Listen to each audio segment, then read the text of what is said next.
welcome to Outside the Brand. This is your Monday Night Raw post show for August 14th, 2023. I'm your host, Phil, and of course, this is Outside the Brand. Thank you so much for joining us right here on your Monday nights, wherever you may be.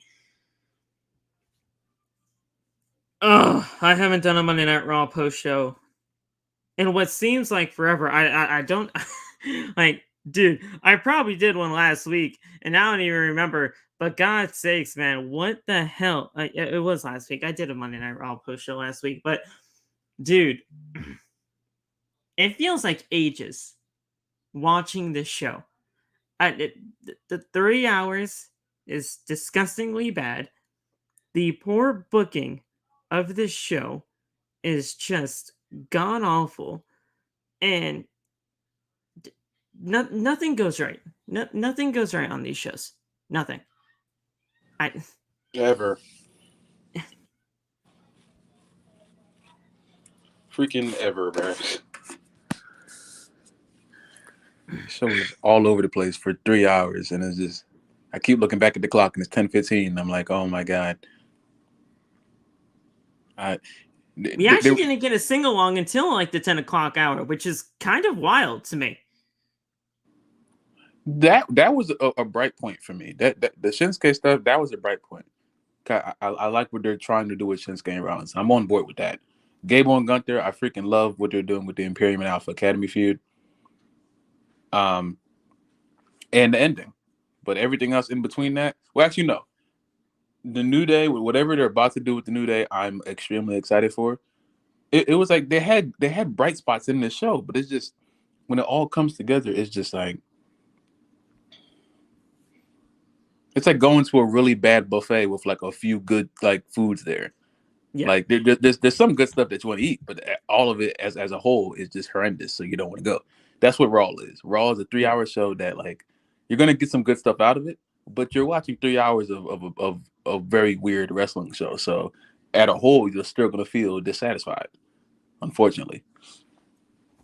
Right. So I mean, we were in Winnipeg tonight, which I thought we were in Toronto this whole time. I thought we were in Trish's hometown of Toronto, but we were in Winnipeg. Yeah. So technically, we were in Trish's hometown. I mean, maybe I don't know whole provinces of Canada. So if I don't think Winnipeg and Toronto are in the same thing. If they are, then that's my bad. But no, Winnipeg is Manitoba. So they're not. No. Okay. I don't think so. I don't know. I don't know the whole provinces of Canada. Okay, people. So that's not me. But I knew we were in Winnipeg tonight. They build this whole thing between Becky and Trish. Trish is in her hometown. What does she have up her sleeve? If she has anything up her sleeve with Zoey not being a part of ringside or whatever. We'll get to that shit show. Because that was god awful. The main event tonight, Cody versus Finn Balor. Finn Balor once again loses because of the Money in the Bank briefcase. Damian Priest, I don't know how. Like, dude, you didn't have to shove that briefcase into the ring that hard. You didn't have to slide it in there that hard. Damian Priest ruins everything. I keep trying to help him, but don't listen to me. You didn't have to slide in that briefcase so hard, bro. All you gotta do is just, slightly push it in. Let Finn get to the briefcase himself. But nah, you just shove that briefcase in there. Cody got it right in his hands, used it as a babyface against the heel. So, I mean, I'm a Cody fan, so obviously seeing Cody win is a great thing for me, but I gotta get my boy Finn Balor something, That was just all over the place tonight. JD McDonough was all over the show tonight. He was in a match against not Seth Rollins. That would be a banger, by the way, though.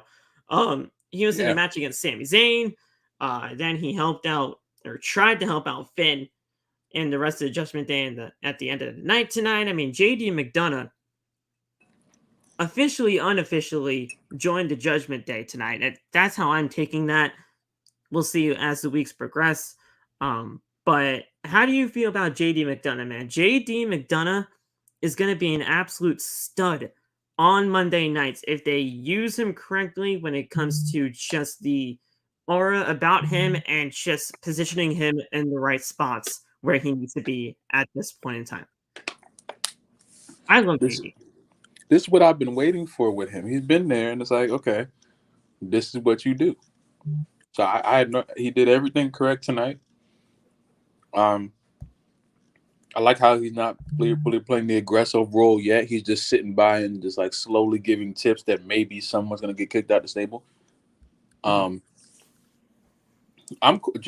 freaking awesome. I'm on board with him. This is what I've been waiting for. So yeah. Another thing that happened tonight on Monday Night Raw, which was, I mean, you guys know how I'm gonna be feeling as soon as I say the words out of my mouth. The Women's Tag Team Championships. Chelsea Green wanted to hold auditions for her new tag team partner. Chelsea's Got Talent or something like that. I think that's what she called it. Yeah. And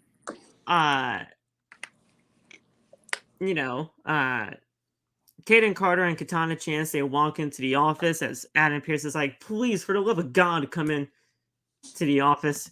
And she's like, look, we know that you don't have a tag team partner, but when you do, come look for us because we'll be right there looking for this tag team titles. And then all of a sudden, Piper Niven comes in, attacks Casey.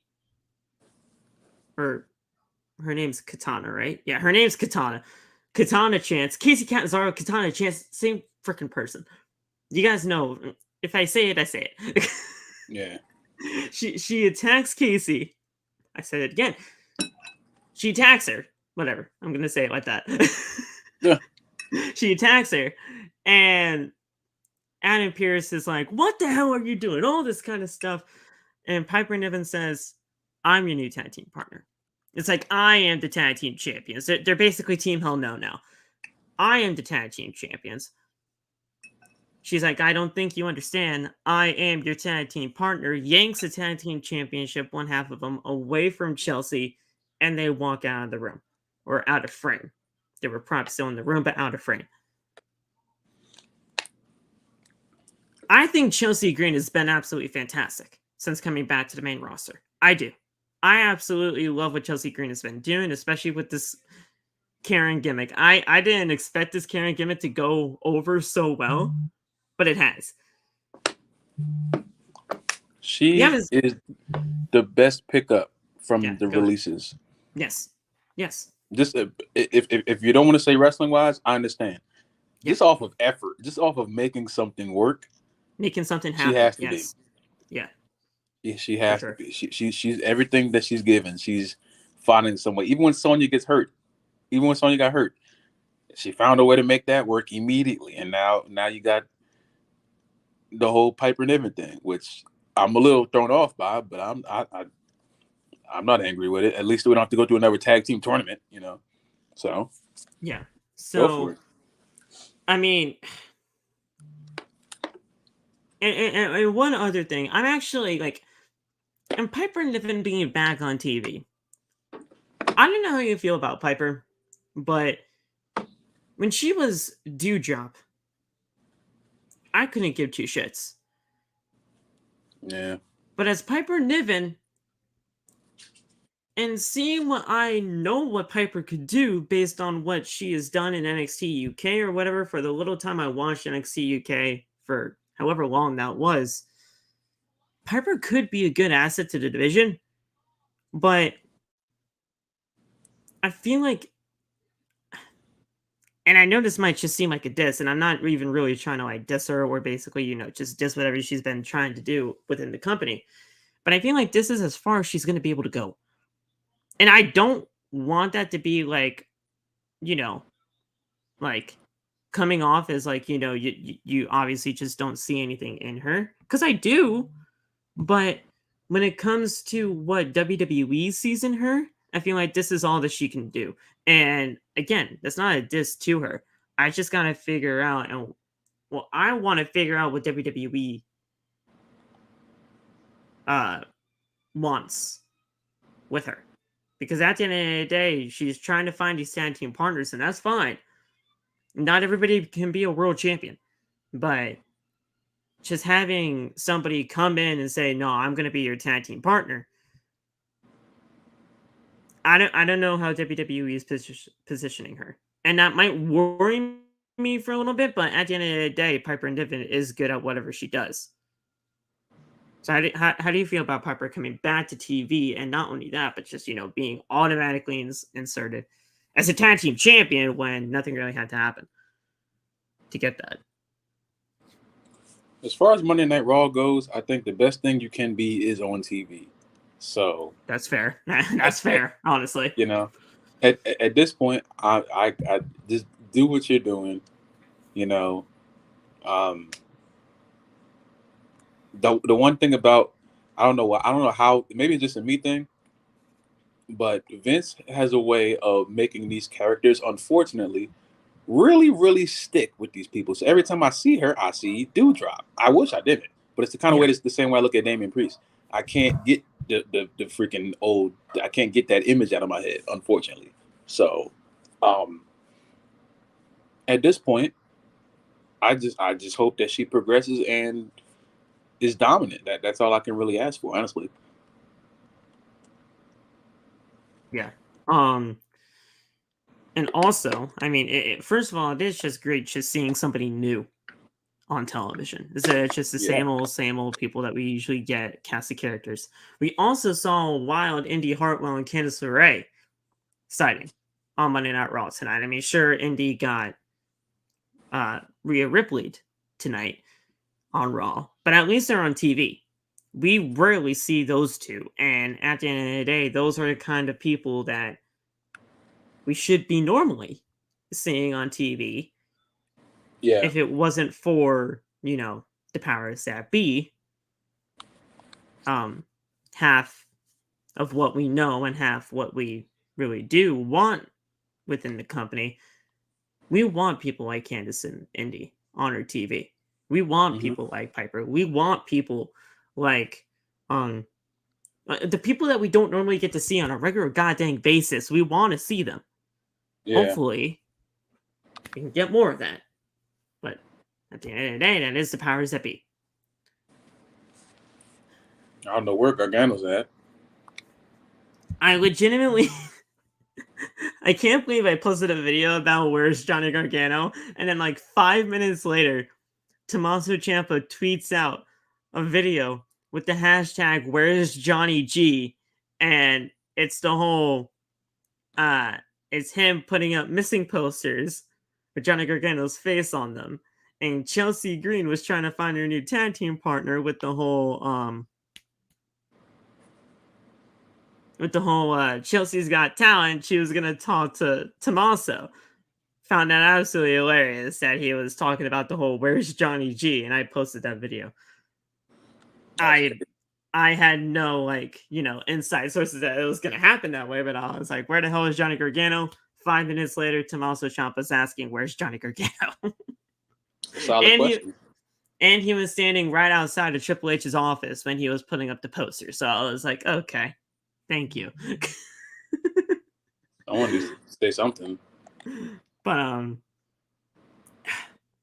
honestly though, where is Johnny Gargano? Because all you have to do is put DIY back into the company and then you're good to go, man. But we haven't seen this guy since May. You know that? That's crazy. We haven't seen Johnny Gargano since May. You want to know what's the last match that he was in on WWE TV? I don't remember. The Battle Royal where Mustafa Ali won to get an Intercontinental Championship match at Night of Champions. Oh, dear God. The Battle Royal that Mustafa Ali won to become number one contender to face Gunther. Yeah. That was the last match he was at. May 15th, 2023. The guy's been gone. Wonder where he's at. It's been gone for 3 months. Wonder where that guy went. Find Johnny Gargano, bring him to me, or bring him to Raw, and get him back to Tommaso Ciampa, please. Tommaso's missing his buddy.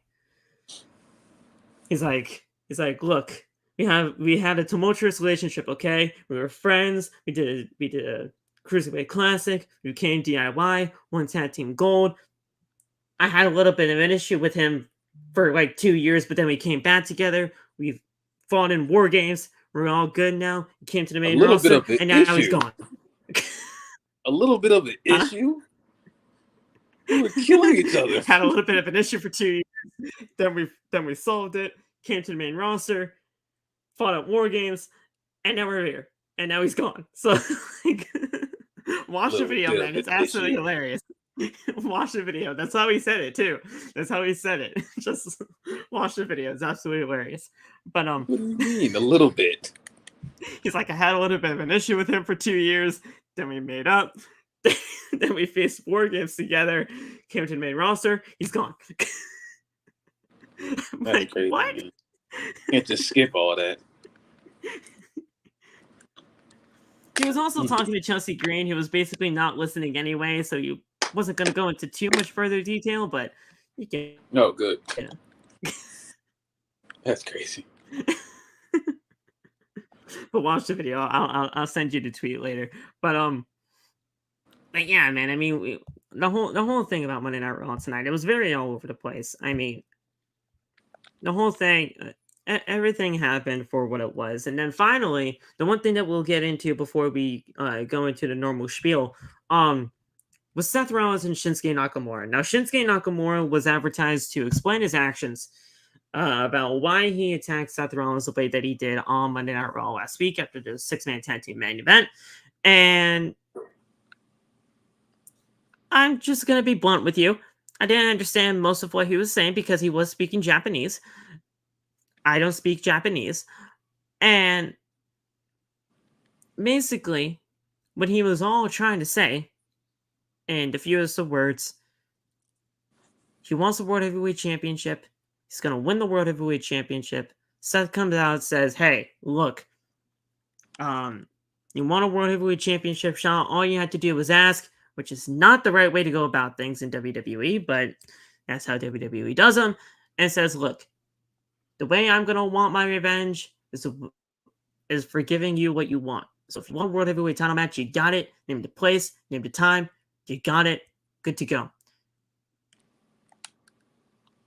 You attack somebody because you want a title shot. Anybody could want a world title shot. Anybody could attack the world champion. Anybody could attack a champion in WWE and ask for a title shot that way. Yeah, yeah. If anything, that's less of an explanation than what Jimmy did on Friday. I didn't expect much. I don't know what he's supposed to say. I didn't know what he was supposed to say. Oh yeah, I attacked the champion because I want a title shot. Okay. Yeah. And what else? What else do I have to say? That's it? Yeah. What else do you want? Something. If y'all can't tell me what you want him to say, then that's all he needed to say. What's understood does not need to be explained. All I'm saying is Jimmy had a little bit more of an explanation, and people are finding that to be unbelievable. But well, no one understood what Shinsuke was saying unless you understood Japanese, so they can't yell at him now. No, I'm not yelling at him because he was speaking Japanese. All I'm saying was that, oh yeah, he attacked the champion because he wants a world title shot. Anybody could say that. Listen, I could say that. Would I get a world title shot? You would be correct. Probably not. You would be correct in that sense. You ain't gotta over explain it. He wants the championship. That's all. He ain't gotta go into a full thing. Everyone gotta explain it. Just say what you gotta do and then leave. That's how I see it.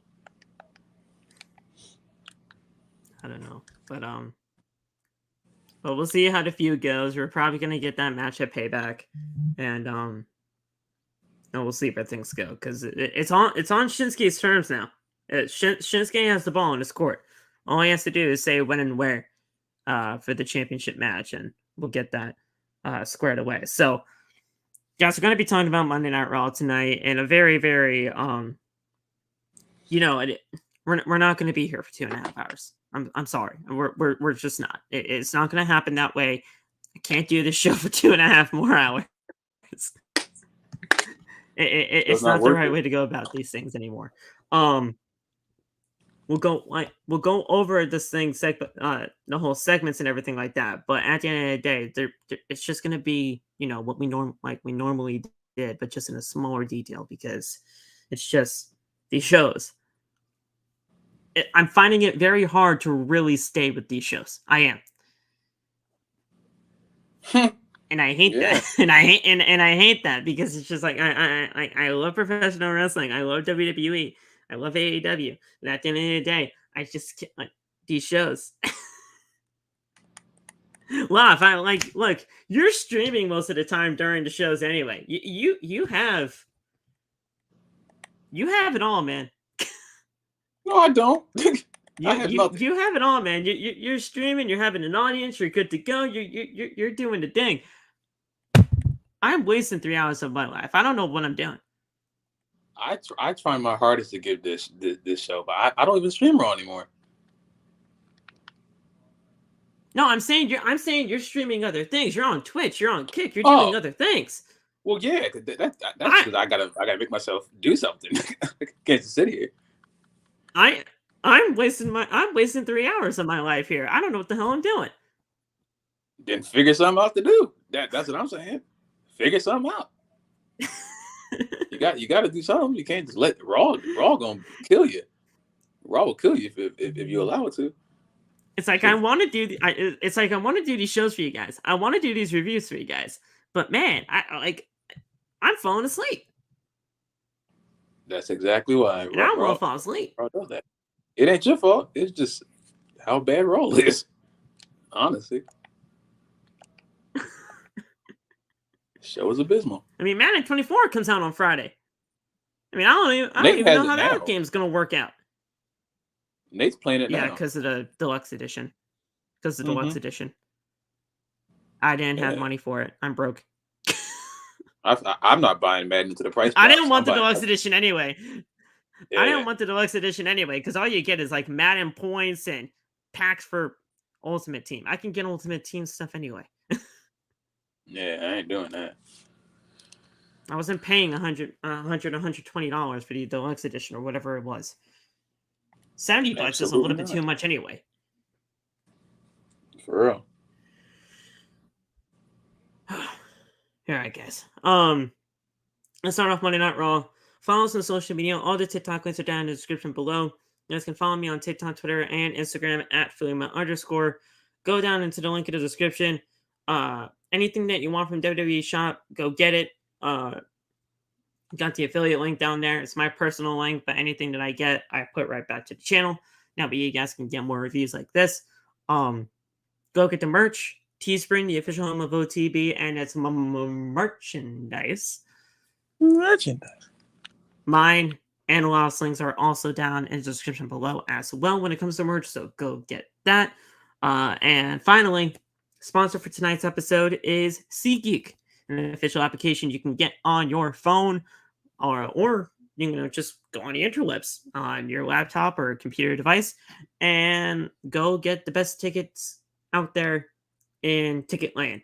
If you want to go to a wrestling show like fucking WrestleMania tickets are on sale this fucking Friday, guys. If you want to go to WrestleMania, if you want to go to Philly for the 40th anniversary of WrestleMania, go use SeatGeek and use the code OTB at checkout for $20 off your first purchase. Sadly, it's the first purchase, so if you already have your email and everything like that, and you try to use the code OTB, and you already use SeatGeek, I don't think it would totally work. But look, use the code OTB at checkout, $20 off your first purchase using SeatGeek, and it's a massive deal. You help us out, you help SeatGeek out, and you help yourself out for saving $20. WrestleMania, y'all, it's fucking expensive. For real. I don't know. I don't know how I'm gonna do. I really don't know how I'm gonna do on Friday. I don't know. You got I'm not you buying got them things tickets all, on Friday. you got things all set, or what are you gonna do? No, I'm gonna cry on Friday. I'm not buying them tickets on Friday. You're gonna cry? Well, listen, man. If we don't get to WrestleMania, They're not gonna sell out on Friday. I would be astonished if they sold out on if Friday. we don't get to WrestleMania, bro, I'm saying. There's no way in the world they sell out on Friday. They never sell out on Friday, or like on the first day. Oh no, I don't think they're gonna sell out on the first day. But man, like, they even not announced a match yet. There's no way in the world that Georgia sells out. dude, we got 80,000 tickets for Wembley, and there was like no matches announced yet.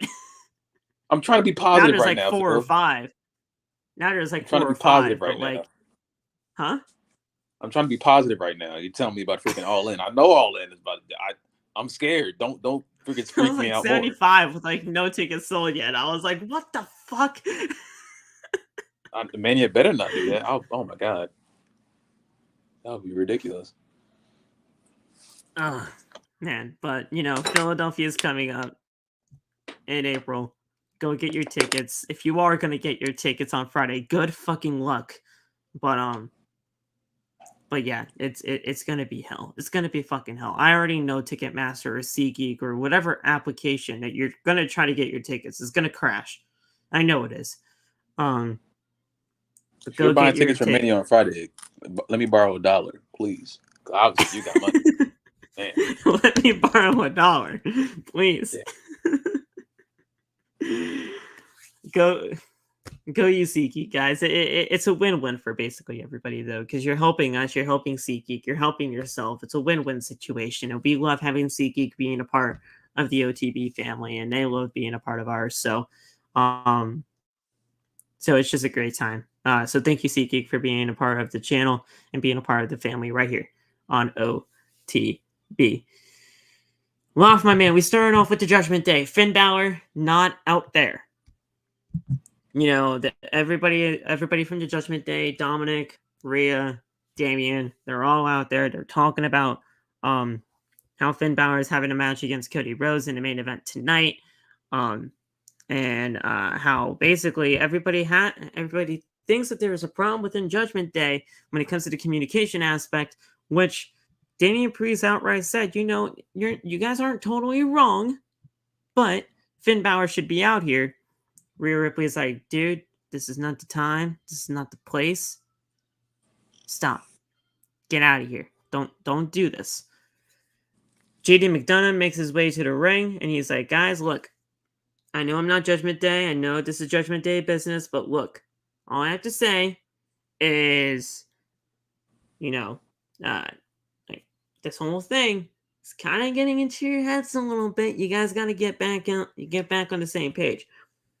And everybody is basically just trying to talk JD down. When Dom tried to speak, everybody just booed him out of the building, as always. And he tells McDonough to go to the back and let them handle business. McDonough says that he meant no disrespect by anything, but he was only here to deliver a message. And they honestly weren't even having any of it. He got into the ring. He tried to have a little, like, somewhat of a discussion with Judgment Day. Wasn't having it. And yeah, man, the Judgment Day was just not having anything when it comes to JD and McDonough. I don't know what it is, but they just did not seem to trust that guy whatsoever. I see why. Damian didn't know he better get his spot took. Shit. Sami Zayn then tried to basically, come out, attack Judgment Day, attack JD McDonough from what he did to Sami on Monday night last week. McDonough gets into the ring, grabs Zayn's injured elbow, and drives it into the ring post. McDonough then sends him into the ring once again, and he's holding his jaw in pain from getting smacked onto the ring canvas. And yeah, we come back from commercial break and we see this match going down, JD McDonough versus Sami Zayn. And this match, very, very good between Sami and JD McDonough. JD lost in the end when he came to like the actual pinfall. He lost by pinfall here, but Sami getting a win even with the injured elbow, man. Guy's gutsy. Guy's gutsy for having a, bursitis infected elbow, going in there, having a great match with JD and getting the job done. Sammy's fucking insane, but at least JD's getting a match. I'm happy he's working. That's the only thing I can really sink my teeth into him. As long as he's on TV, I'm okay. For sure, man. For sure. So McDonough sent Zayn into the ropes. Vicious headbutt down to the ground. McDonough then goes for the top rope for a moonsault of all things. But Zayn gets his feet up, and Balor, who was already out there, charges to the ring apron, but Zayn punches him down. Zayn then follows it up with a liver kick to McDonough and got the win 1-2-3. And that was it. So, good match there by Sami and McDonough. So we'll see where things go when it comes to McDonough and Judgment Day. But I personally believe whoever is really going to be able to, or whoever's really going to get kicked out of Judgment Day, McDonough's going to take his place. I think it only makes sense, but I don't want any of them to leave. Damien's going to main event. That's what I want. To the main event or main event? Like, no, to on Ion event. Television main event. Like before Raw. Like main event on Ion Television. That main event. Yeah, yes. Remember when they just kept saying that shit? Yeah, I was watching that sometimes. When it was on Ion Television. Main event on Ion Television. Ion Television was kind of fire back in the day.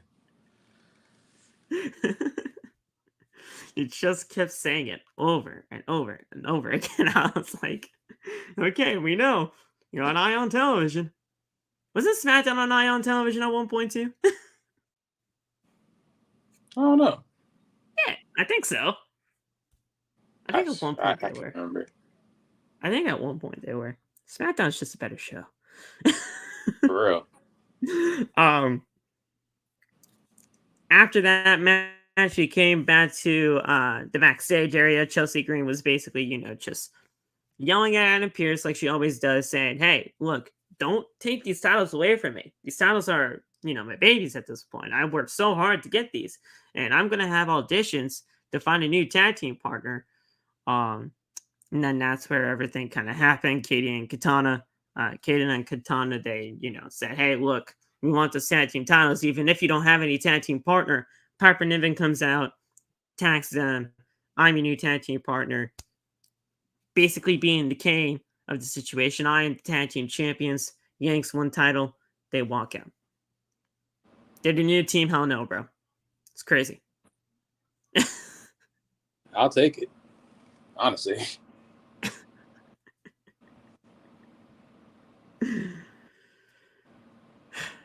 Oh, and by the way, they already have the updated renders and everything like that. So if you look at WWE.com or anything like on the WWE app or whatever, Piper and Chelsea Green are already as the tag team champions. So you're quick with it. They already knew. The only thing you do now is let them hold it for like 2-3 months. Give them the Kaden and Katana, and let them have them forever. That's how I would do it. You really believe that they're going to be holding them for 2 to 3 months? I can hope. I could dream. I think at least give them a respectable run with them, and then if you're going to do anything else at the end of it, have Kaden and Katana have them for at least 1,000 days. That's what I would do. 1,000 days. There you go. Roman Reigns-esque. For those two and for those belts, they need it. I mean, it's That's fair. what they did with the Universal Championship. The Universal Championship wasn't a respectable belt until Roman had it, so. You got to do the same thing. Obviously, that's the only way they can make it out of these things. So that's what I would do. Shit.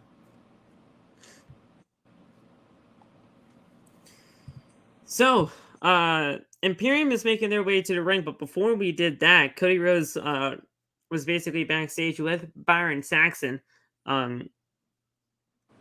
Rhodes says that they have to be a loose cannon to be successful here in WWE. Trying to figure out who's the leader of Judgment Day is kind of like a very hard situation for him, apparently, because he goes through everybody.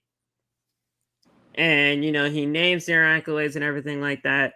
And then he gets to Dirty Dom, where he says that he is submissive, but a champion nonetheless. I'm like, okay, thanks, Cody. That's crazy. He tried to take out Sammy. They've already taken out Liv Morgan and Kevin Owens. Rhodes hasn't wrestled in Winnipeg in years, and Rhodes has friends here in town, so he'll be ready for Balor and whatever Judgment Day has in store. So then, we get back to ringside. Gunther is standing on the announce table, with Kaiser and Vinci standing right below him. And I don't know about you, bro, but I love it when Gunther is just standing on the announce table above everybody else, just acting all superior and shit. That detail, man, I love it. Because that's the tribal chief right there. That's the tribal chief. Dude, he is legitimately, when Roman is not on TV, hell, you'd probably argue even if Roman is on TV. Yes. Gunther is the best thing on WWE programming. He's the best champion they have in that company, Roman on TV or not. I can't argue with it, bro. I mean, I've been saying it since, like, if Roman's off TV, you're saying it with on. Can't really argue with it because Gunther has made that IC title fucking incredible. The way that they presented Gunther since being on WWE TV, I'm not even saying, on main roster. I'm saying WWE TV, NXT, NXT UK, main roster. It doesn't matter. The way that they present this guy is few and far between than anybody in the history of this company. And he's done more with less. Yeah. Less is more at the end of the day. Roman did all this with the system entirely behind him since he walked in the building. They tried to make him. Vince didn't even see anything in him when he first got called up. Yeah, no. Then I remember not at all. Me personally, I was freaking out when they gave him a name change. I thought that was just death. But if anything, they may have saved his entire career. He made that Gunther name change work so well. Walter who? Now you can make the argument that Gunther is better than Walter is. I don't know how far you'll get, but it's a worthy conversation.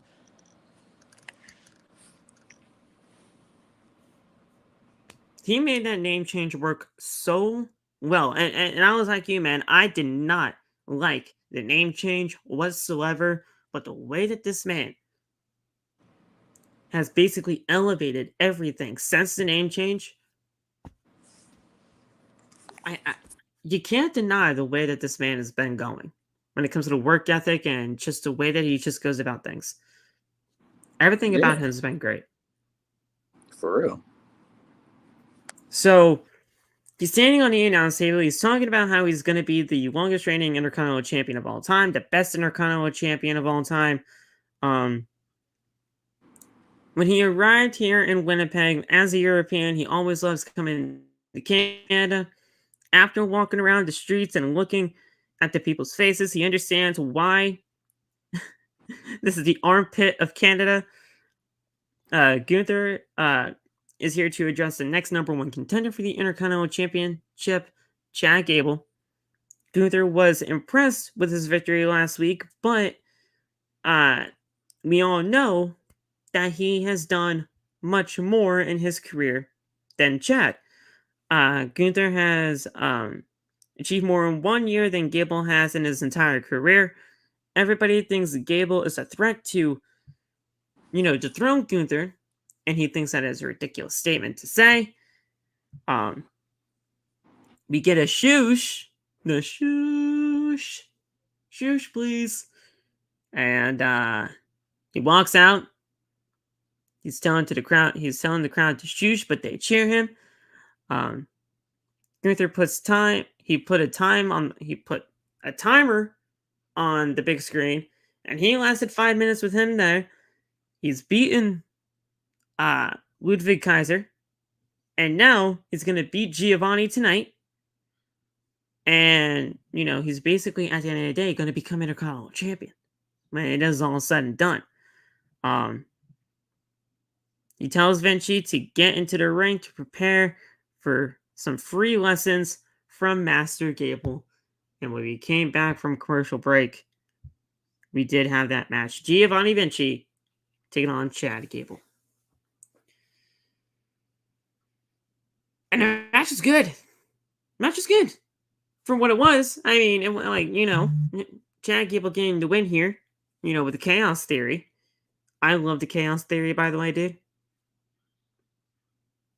O'Connor roll German suplex. Fantastic.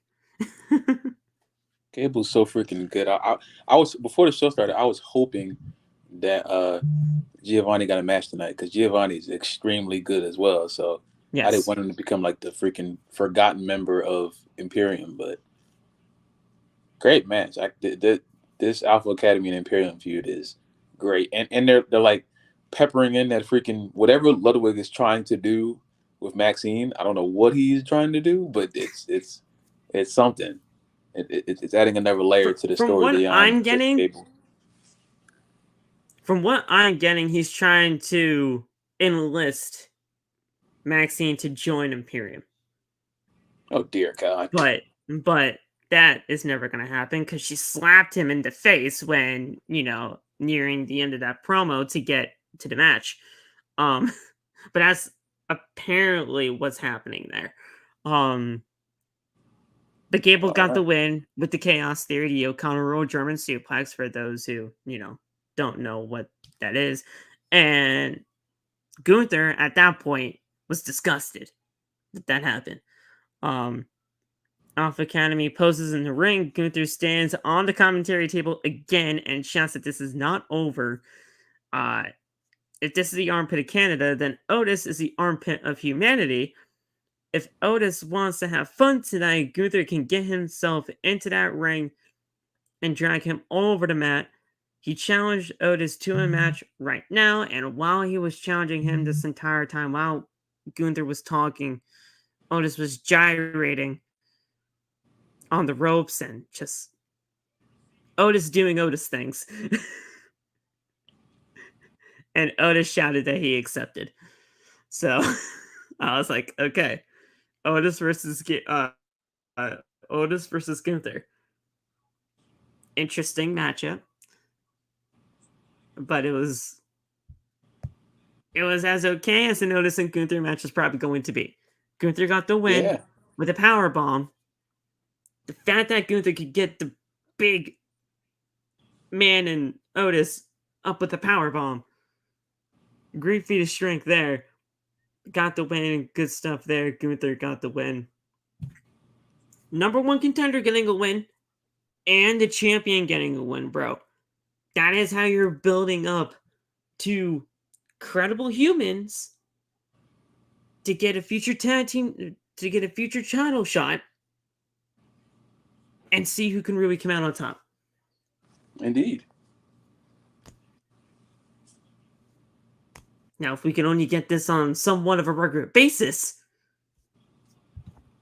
maybe we can get things going. Might be asking for a little too much there. Yeah. No, sorry. It's WWE. What was I thinking? No, but in all seriousness, man. I mean, having a number one contender and the actual champion getting wins on the same night, you're at least building them to be somewhat credible of a challenger for the champion. And that's all we're asking for at the end of the day. Yeah. Pretty much. Because Gable is great. We all know this. We've all known this. Even during the whole Alpha, I was gonna say Alpha Academy. That's what he's doing now, Phil. Even the whole American Alpha days, I knew he was great since then. Remember American Alpha, bro? With Jason? That was an excellent tag team. So good. So good. And I know Jason Jordan is doing his backstage producer role now, but and we even see him from time to time during pull apart brawls, which is hilarious. But the whole American Alpha tag team was so goddamn good. I loved everything about it. I knew Chad Gable had something within him then, and he was very young in his career at that point. He's grown so much since that point. I mean, he had that happen. Then he was on his own for a little bit. Then all of a sudden, he paired up with Shelton Benjamin. And then that split. And then, and I believe after that, then the Shorty G thing happened, which is terrible for him. But I'm glad he got that out of the system. And then he found this thing with Otis. And the whole thing with Otis, it legitimately rejuvenated his career. Because Otis lost his tag team partner in Tucker due to the releases. And we had no idea what Otis was going to do up until the point where they found each other here. And got this going. Yeah. It's been a very up and down career for Chad Gable. But I'm glad he finally found his groove now. And he can... The title match is next week. Which, I don't know why it's next week. I thought you would have saved that for Payback. But the title match is next week. It's next week now, yeah. Oh my, what, bro? And yeah, so like the fact that it's next week is really making me sad, knowing what is really most likely going to happen here. But or they could do the rematch at Payback, and then, well, actually no. I think some kind of shenanigans happens to where Gunther's going to retain. And, Chad Gable's going to want Payback and get a match at Payback for the championship. Hopefully. That's what I'm thinking. Yeah. But then if he loses, Gunther's going to win.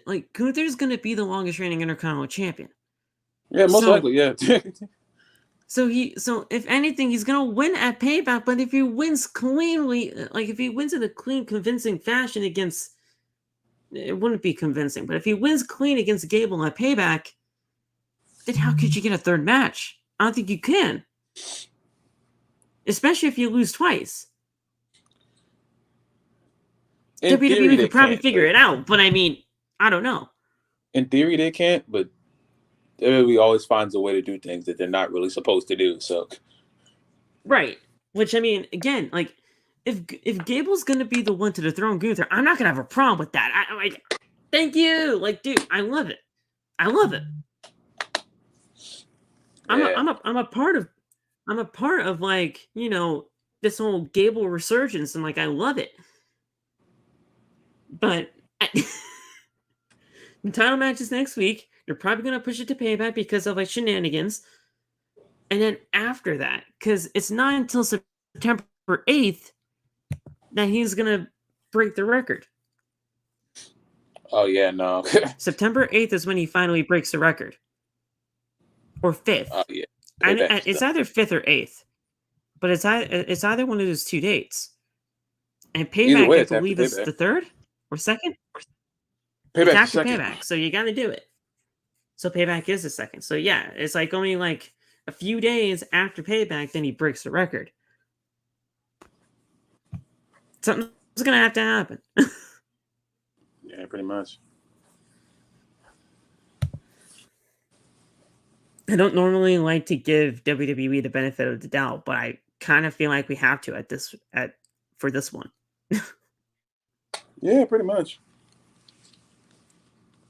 But it's all about the follow-up.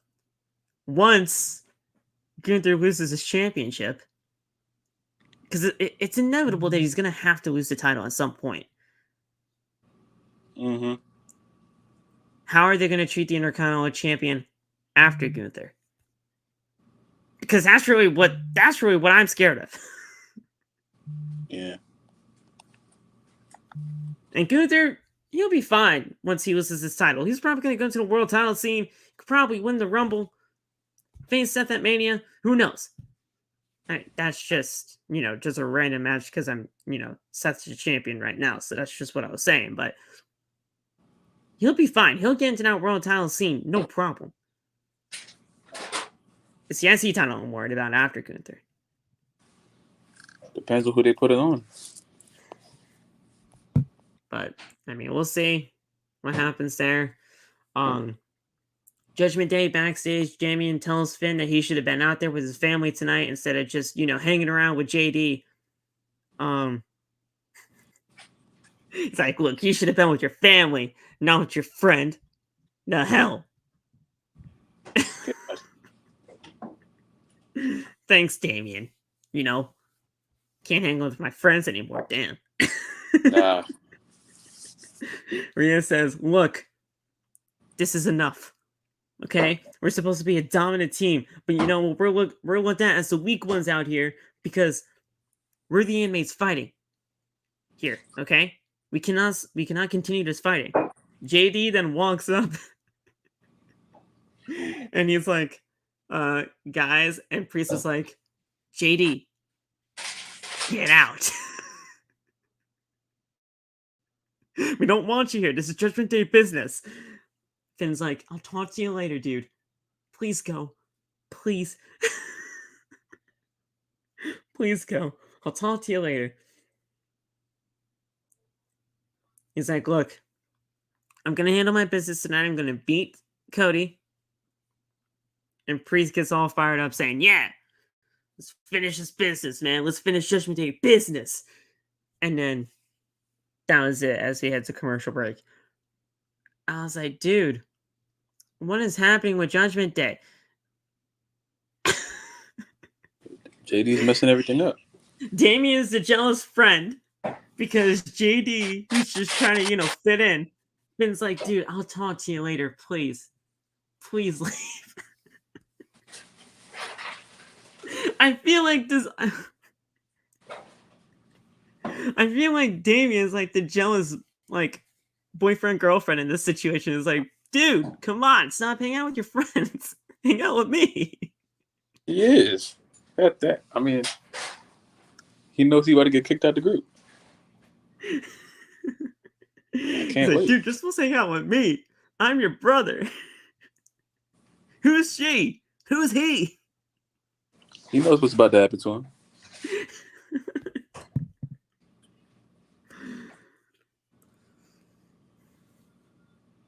So we come back from commercial break. Jackie Redmond caught up with Drew McIntyre. Says that it's so great to have McIntyre back on Raw. On behalf of WWE Universe, she wants to know what is next for Drew McIntyre. Matt Riddle says, hey, bro, what's up? He's been feeling a different kind of way lately. I wonder why. Riddle wants to start a new tag team. So he accepted the Viking Raiders open challenge for tonight, but he doesn't have a tag team partner. So, how about you? McIntyre holds his finger up and silenced him. He's like, shut up for a second. McIntyre says he'll consider it. If he can't find a tag team partner, I'll walk out there. He walks off, and Riddle recognizes that he has a chance with Drew McIntyre. I was like, dude, what is this? The Glass Bros. The Glass Bros. Whatever that even means. I think Drew's from Glasgow, Scotland. So Glass and then Bro. I think that's what that is. I'm thinking that's what that is. I think he's from Glasgow. But Riddle's in the ring looking for a tag team partner at this point. He's like, where is everybody? I think Rhinos came out of his flip-flops tonight. I don't know. I wasn't looking. I know it's a weird statement, but you get what I mean. Yeah. He's trying to prepare himself for this handicap match because he's like, all right, I guess I have no tag team partner. Because then the Viking Raiders came out, the vicious, dirty, icky Viking Raiders. The tag team name that has 2 football teams in it came out with Valhalla. And he's like, all right, handicap match. Then all of a sudden, Drew McIntyre comes out. He's like, yeah, let's go. And Michael Cole's like, well, he's happy. And then Wade Barrett is like, yeah, he's happy for some other reasons as well. I'm like, okay. The weed jokes, bro, they gotta stop. It's tiring at this point. It's very tiring. And then I believe when Michael Cole was on commentary, he said something about being high, or like their new tag team partner name just has to, like, new tag team name has to be something with the word high in it. Like, bro. I'm using bro because of Riddle. Stop. The match is short for what it was. Actually, no, it actually wasn't that. It wasn't actually that short. It was a decent sized tag team match between these guys. I hate that the Viking Raiders are basically just jobbers now, even though I know what they were capable of back in NXT. But that's just what they are now. Riddle and McIntyre obviously got the win here. I thought this was a perfect time for McIntyre to turn heel, and it didn't happen. Yeah, you could have did that. I'm like, this match just was tailor-made for something like that to happen. And I was like, dude, if there's any time for McIntyre to turn heel, well, why not be up against a beloved Matt Riddle, who basically everybody enjoys to some extent? Not, like, I mean, mostly everybody, kind of sees what they have in Matt Riddle. So, like, if it was anything, why not do it against the beloved Matt Riddle? It didn't happen tonight, but considering what happened later on in the night when it came to the New Day, I think next week is probably when they're going to pull the trigger. Yeah. So hopefully McIntyre turns heel next week because he needs something new, and I've been praying for that for months. Hopefully he gets it. So,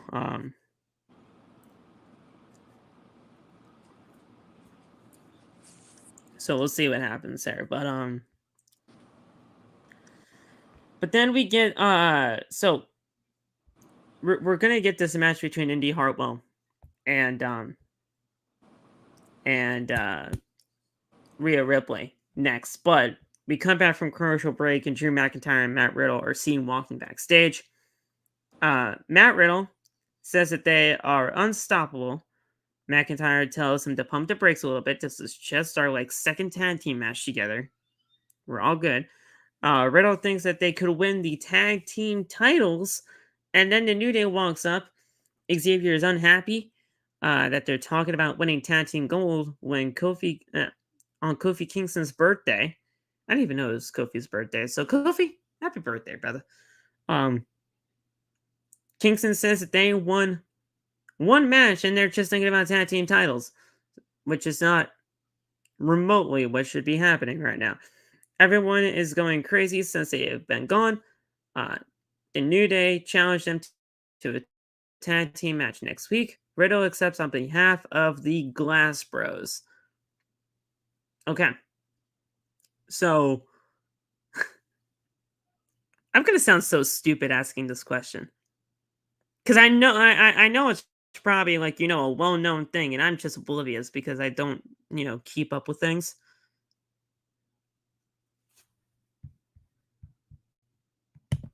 Let me see something real quick. Okay.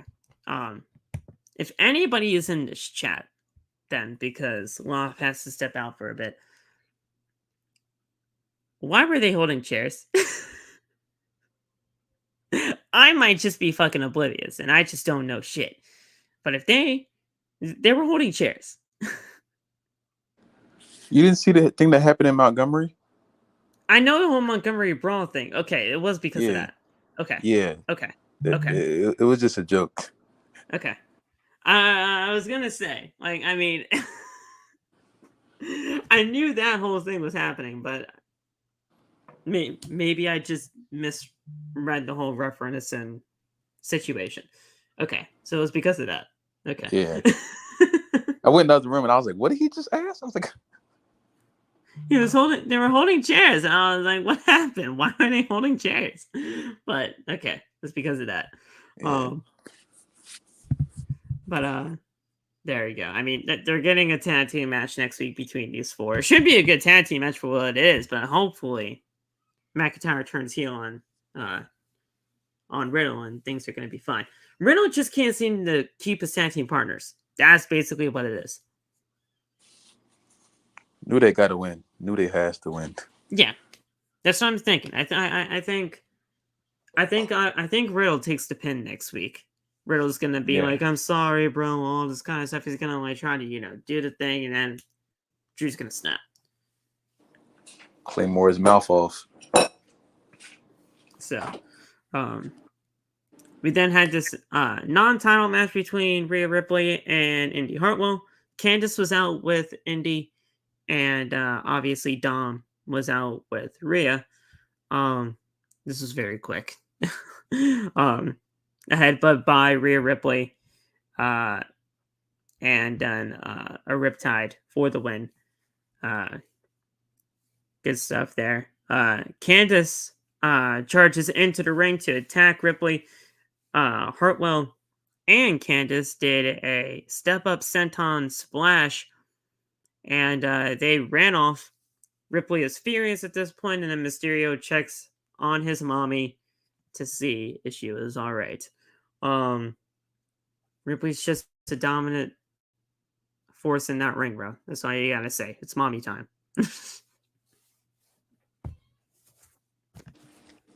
Freaking right. I guess they're doing Candice and Rhea next week. Most likely. Yeah. These are on TV, so no. We had Shinsuke explaining his actions. Look, thank God they didn't, type this thing out in Japanese, because I would not be able to say any of it, and I wouldn't understand it anyway. Most of the crowd was just chanting "what" the entire time when he was speaking Japanese, so nobody understands it. And I'm not trying to be a dick. But you're speaking Japanese, and then you're saying things in English, just saying, "I want the World Heavyweight title." I'm sorry, man, but to me, you already lost the audience. When those "what" chants happen, you lost them. And Seth was there to bring it back. Bring it back into good graces, because Seth is Seth, and he's going to get the crowd back on his side. But those "what" chants, man, they're killer. They're a killer to basically anybody that's trying to be a heel, because once those "what" chants happen, you're lost. You know what Shinsuke needs? A mouthpiece? You said what? A mouthpiece? Yeah. Like remember Armando Alejandro for Is that Kali? No, I think it's for Umanga. Oh, Umanga. I'm pretty sure it's for Umanga. Yeah. Oh, that was Ranjin Singh for Kali. That's it. I was thinking of Ranjin Singh. Yeah. He needs if he got mouthpiece. like a scary looking translator, oh my god, that might work. Like a scary looking dude who just like had a suit on, and he was just a translator. Every time Shinsuke said something, he would just say it more ominous, and he kind of like the way Ludwig speaks for Gunther sometimes. Like Alex Abrahantes does for Penta.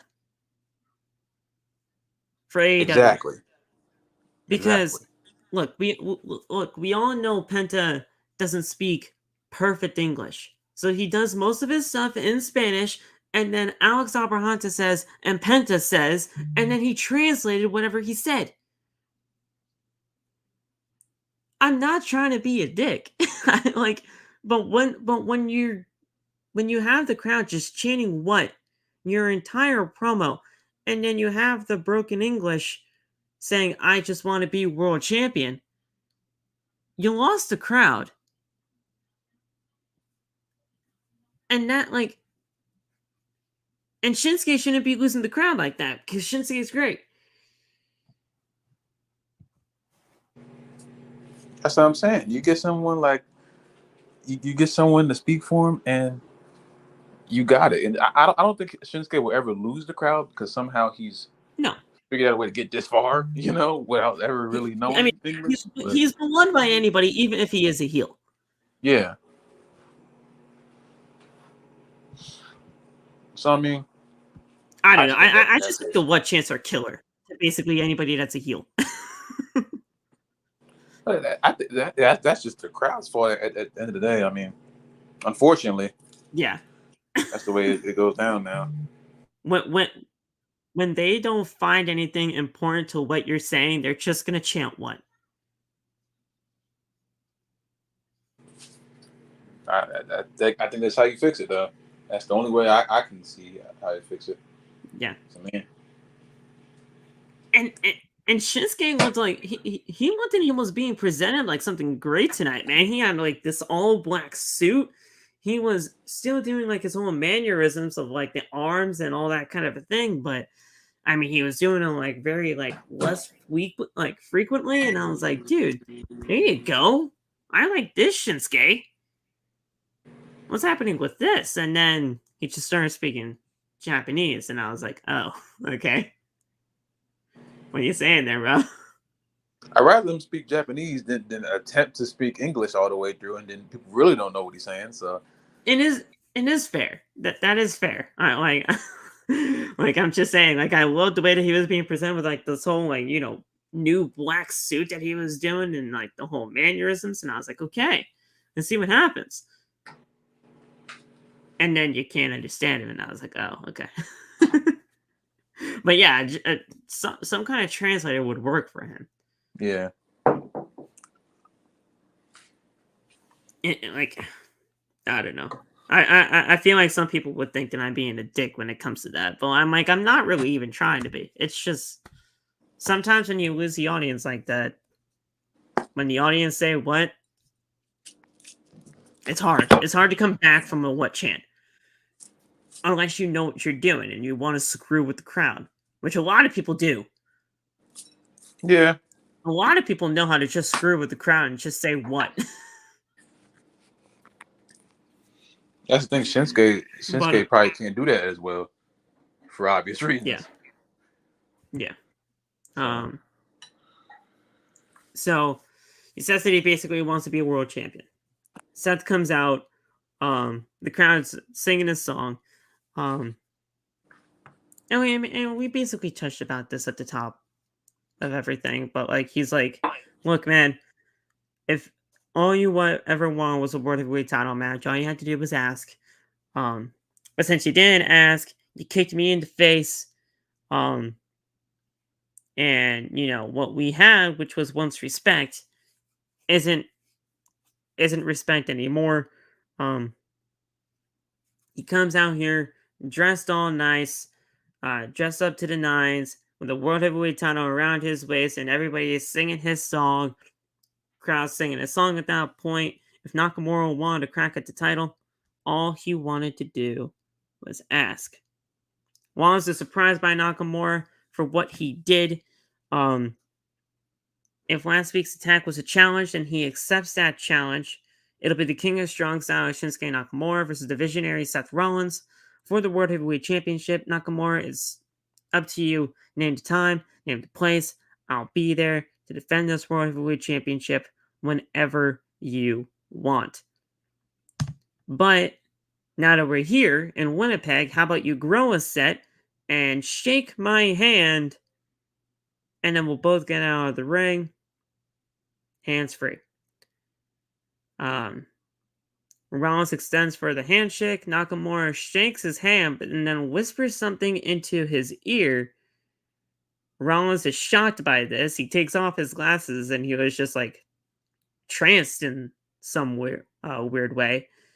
Nakamura then runs back in, hits him with a Kinshasa, and Rollins slaps the mat in frustration as Nakamura heads back up the ramp. So whatever Nakamura said obviously got Rollins' guard down. Nakamura, whatever you say about Nakamura, you can't say that he is not a good person when it comes to mind games. Because Nakamura's mind games are some of the best. Whatever happened, whatever he whispered, got Rollins off his game.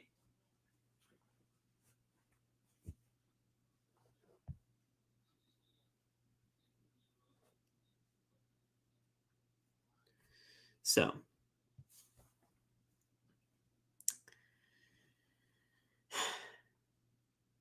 Rollins and Nakamura. Gonna be good. Gonna be very, very good. And I hope that happens at Payback. Has to happen at Payback. I wonder what he freaking said to him. He was like so shocked and like in a trance, bro. I was like, what the hell did he say?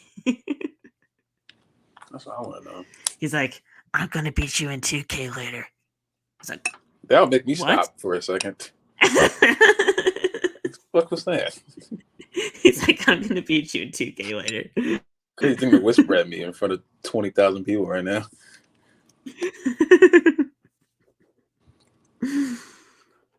No, but like I was saying earlier, man, you can say anything you want about Nakamura, but when it comes to mind games, he's one of the best out there to do it.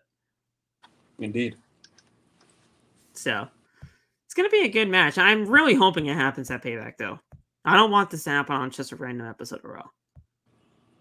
It should be a Payback. A Nakamura Rollins match should be on a bigger stage. Yeah.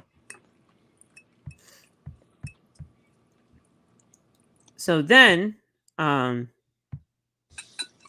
that, what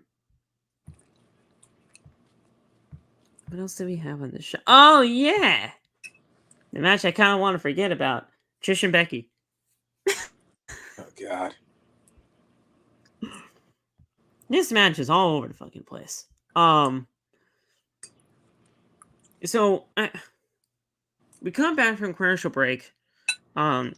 We see Lynch hit a pair of clotheslines. What was that? No, I thought something happened. Oh, my fault.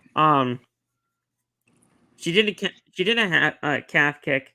Lynch then clotheslines her into the corner, hits a springboard kick.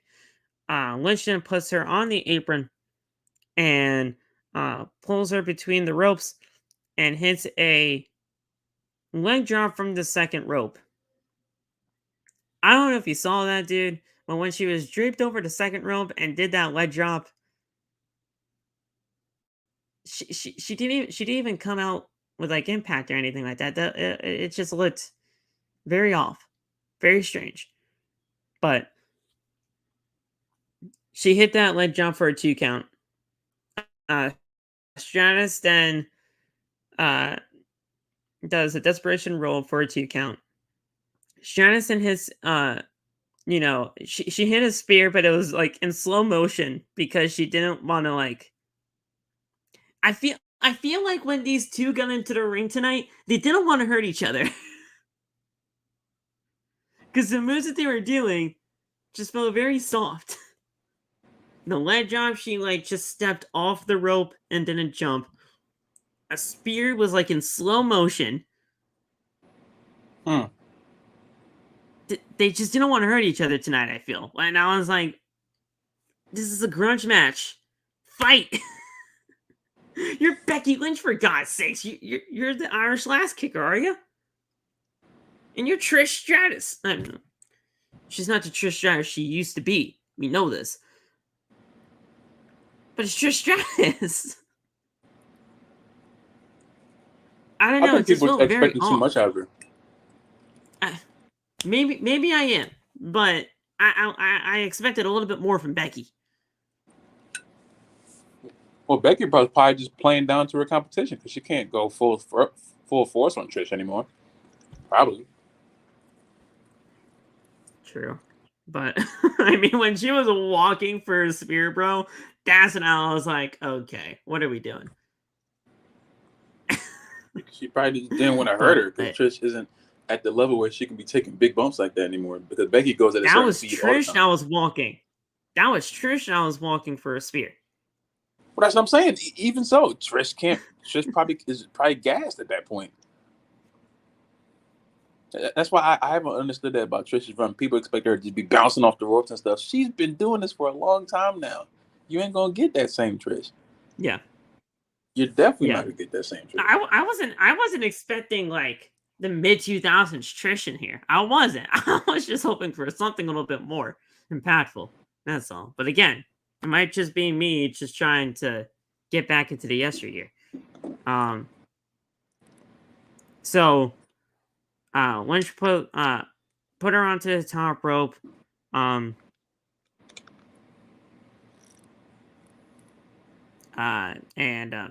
Okay, so hold on a second. We get Stratus goes to the ringside, tries to escape over the barricade, and Lynch pulls her back. Lynch then quickly sends Stratus over the barricade herself. They begin to brawl in the crowd, and the referee already counted them out at this point. The referee counted 10, and it was a double count out. So there you go, double count out finish. And I was like, okay. They're not ending this. They can't keep getting away with this. They can't keep getting away with this.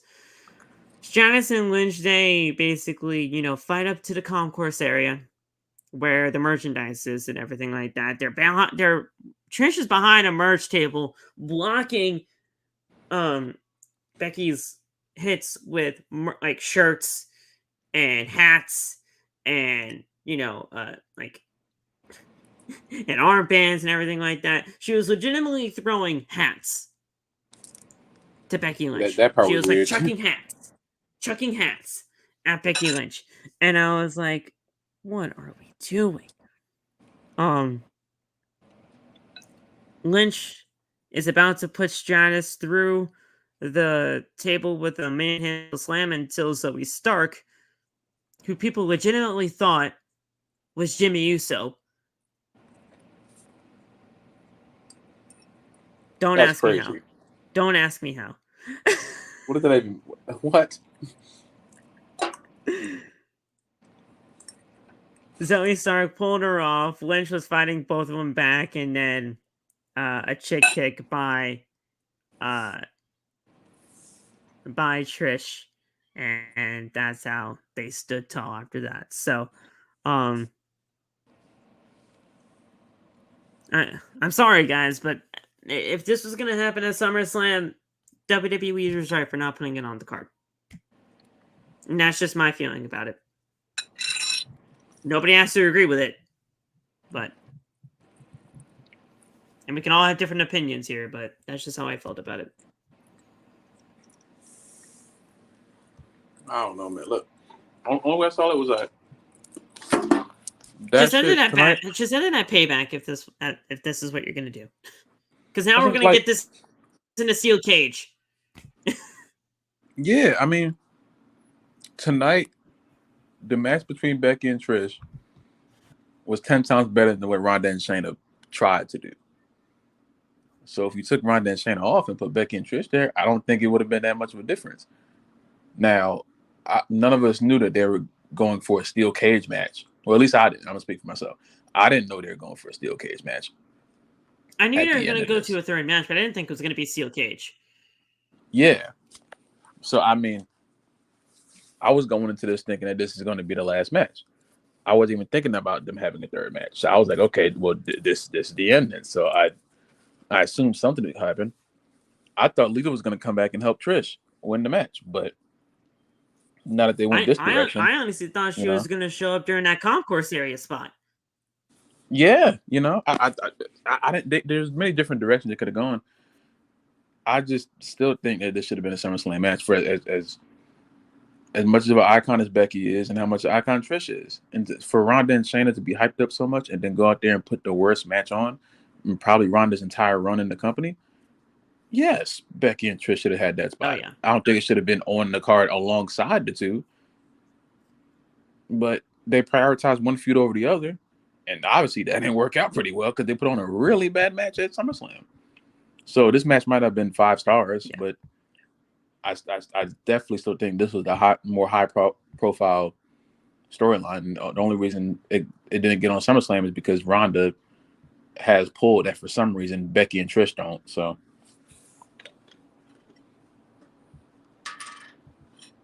yeah.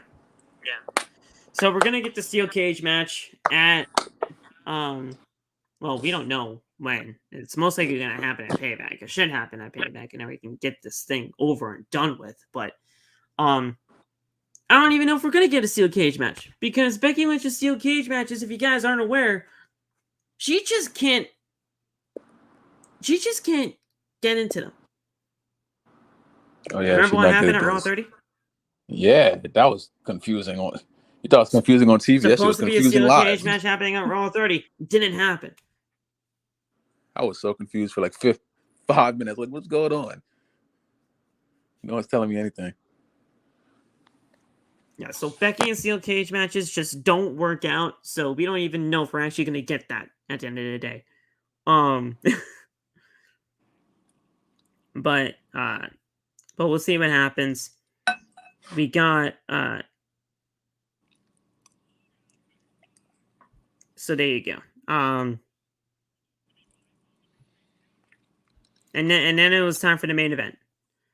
Cody Rhodes versus Finn Balor. We actually had a singles match as the main event tonight, bro. Insane. I was like, holy shit. That's great.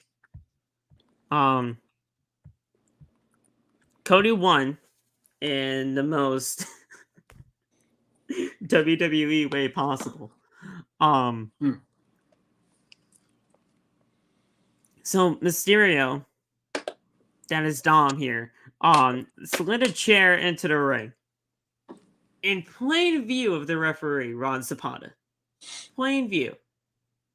The referee stomps on the chair as Balor was about to pick it up.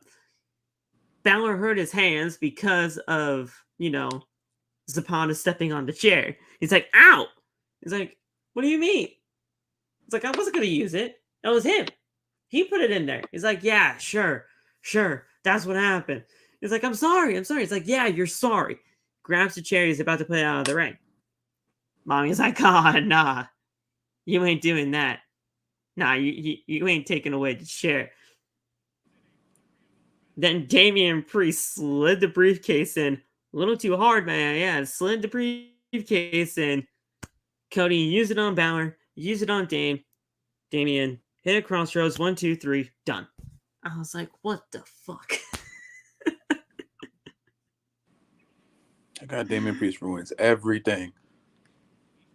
I was like, what happened? Damian Priest he sucks. Keep trying to tell people he's absolutely abysmal, but no one looks at it. He is terrible and he messes everything up. I was like, what? What did I just witness? So, I mean, after that, Mysterio immediately attacks Cody. Priest joins in, and then they double team him. Sami Zayn then runs down with a steel chair. Zayn hits Priest in the ribs with his chair, then hits him in the back. Then hits Mysterio in the chair, in the ribs, then to the back. Then does Balor as well, before smacking it off their backs. Zayn then goes to hit Priest with the chair again, but JD McDonough attacks him from behind. He's like, we're okay now? And then they all attack Sami Zayn. And I was like, okay, so I guess they're all good now. Rhodes then grabs Priest, but Priest quickly drops him with the South of Heaven chokeslam. Balor then goes to the top rope, crushes Rhodes with a coup de grace. Then they undress the announce table, does Mysterio and Rhea Ripley. They double team Sami Zayn to the point where he's on the outside. Balor jumps off the steel steps, hits a coup de grace on Sami Zayn. Balor then, he undresses the announce table, does all the thing, and then we see a Razor's Edge from Damian Priest to Sami Zayn through the announce table. Looked great. McDonough's just in the back watching all of this. He's just in the background watching all of this. He's just, loving what the Judgment Day is doing right now. Balor gets back into the ring. He positions Rhodes for a coup de grace. Hits that coup de grace one more time. He sits on Rhodes as he's, just flexing. And the Judgment Day stand tall to end Monday Night Raw as they fade to black to go off the air. Wow, JD McDonough was not standing with the Judgment Day as the show went off the air. He was just on the outside of the ring, just admiring what the Judgment Day did. But I'm taking it as he officially joined Judgment Day. I hope so. He looked the part, and he was with them. Damian didn't really say anything bad about him during that part. You know what's up. So, Damian knew what was up at that point. He doesn't know how to hand in a briefcase the right way, but... At all. He knew what JD was trying to do at one point, so... Who knows? Damian's time is almost up, and I can't wait.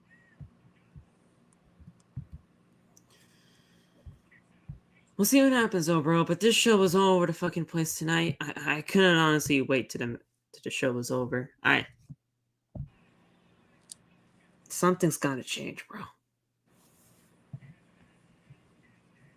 I know it's really the time. The time desperately has to change, but that's just never going to happen. So the booking has to change. The booking needs to do more. We need to do more.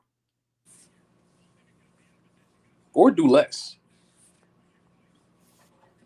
Or less is definitely what we need to do. But they need to do a better job. Is what I really just mean to say. Yeah. Yeah, absolutely.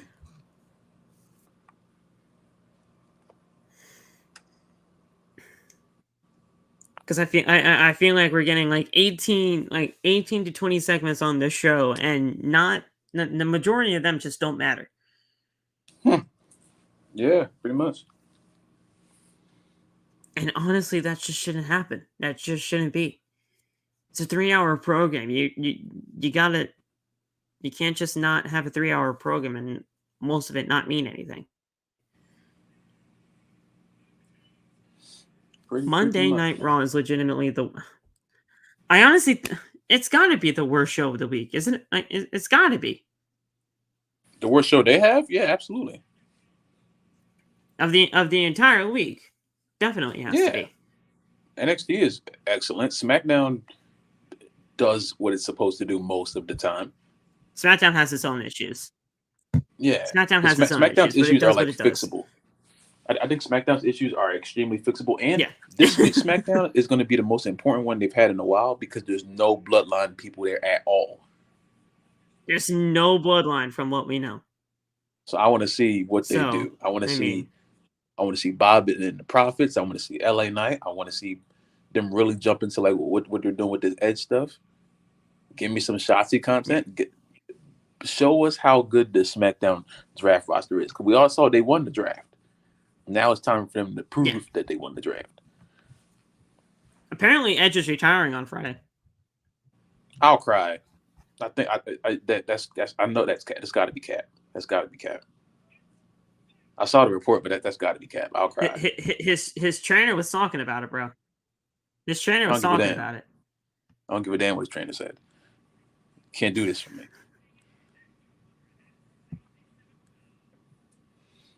I don't want it to happen. I was thinking about it. But I was thinking about it earlier. He wanted to retire in Toronto. Bro, if this was his retirement tour, I didn't realize it. I was like, I got to see one of his last matches before he retired.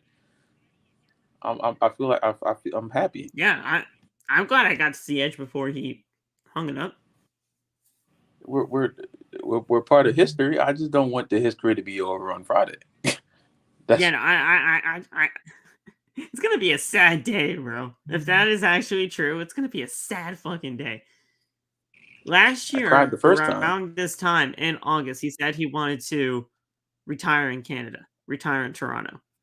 And when I saw in the future dates for live television that 2 weeks after SummerSlam on Friday, the 18th, they were going to Toronto, Ontario, Canada, I was like, bro, don't let that be today. Don't let that be today. And then all of a sudden, he's talking about this whole thing with Sheamus and how they're facing each other for the first time ever, one-on-one, and how he wants this to be like his final thing before he goes. I'm like, dude, don't talk to me like that. Don't do that. Don't swear at me in chat. Cena's gonna come out. Cena's gonna come out. That should be his retirement match, bro. That should be both of their retirement matches. Edge is gonna probably lose to Sheamus, and then Edge is gonna retire, and then Cena's gonna come out, and they're not gonna do anything. They're gonna like Cena and Rock build their match to 40, and then that's gonna be it. I'm not believing it's like once in a lifetime, bro. Once in a lifetime. Yeah. Final chance. They don't got to touch each other. They barely have to do a promo. Just the first match announced for WrestleMania 40, Edge and Cena, career versus hat. I don't know. Career versus career, I guess. I don't fucking know. I doubt Cena's going to retire, but if Edge is really retiring, then you do career versus career at 40, and then we just get over like that. But I just don't want it to end on Friday. I'll freaking cry. Yeah, no. He said he wanted to retire in Toronto. When I saw that future date lineup that the 18th is going to be in Toronto, I'm like, just don't let that be today. I'm going to text him like, yo, don't people are talking about it like it's going to be today. I'm going to text him like, yo, please retire in Philly. Please, God. You just came here in October. Please, sir. just tweet at him every day until Philly. Please, sir. We got 236 days left. He's like, Edge, just remember, you got to retire in Philly, okay? You got like 236 days. Remember, left, you got to retire in Philly, and you got to retire in Philly tomorrow, okay? Send. Please. All right, Edge, today is the day. It's Philly day. You have to retire today. It's Philly day. Oh, man. We'll see what happens, guys. But, you know, if it is the end of Edge, I hate even saying that. I just don't even want that to happen. I can't go through this again, man. Whatever happens, Edge, fantastic career. We loved what you did over the 3 years that you came back to us, which wasn't even really, I don't even think was supposed to be possible, but the fact that it did, he had an amazing 3 years. Yeah. Stuff with Rollins was great. He started the Judgment Day. He got kicked out because of Bruce Pritchard, so fuck Bruce. Yeah.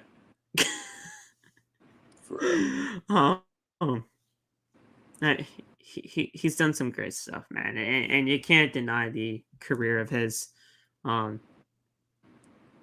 Just great stuff. But guys, that's it. We're gonna get out of here. An hour and a half. It's better than what I thought it was going to be, honestly. You have anything else to say before we get the hell out of here, bro? Nah, I think I said everything I need to say. I'm excited for SmackDown. That's all I am. Like every week. Whatever happens, Edge and Sheamus should be fucking great.